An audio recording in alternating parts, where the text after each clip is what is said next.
Hi guys and welcome to How to Maximize. For today's video, I will show you how to fix Do Not Disturb not working on iPhone.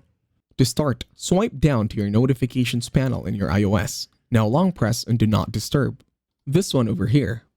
Now it says turned on. Then select Do Not Disturb once again and then tap on the three dots. And then in here, you can set as to which duration you want Do Not Disturb to be.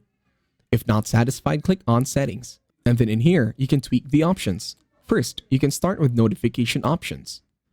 You can turn these on depending on your preference. Then you can also scroll down and then you can set a schedule for your Do Not Disturb. Once done, you can now select Settings, head on over to General and then tap on Software Update.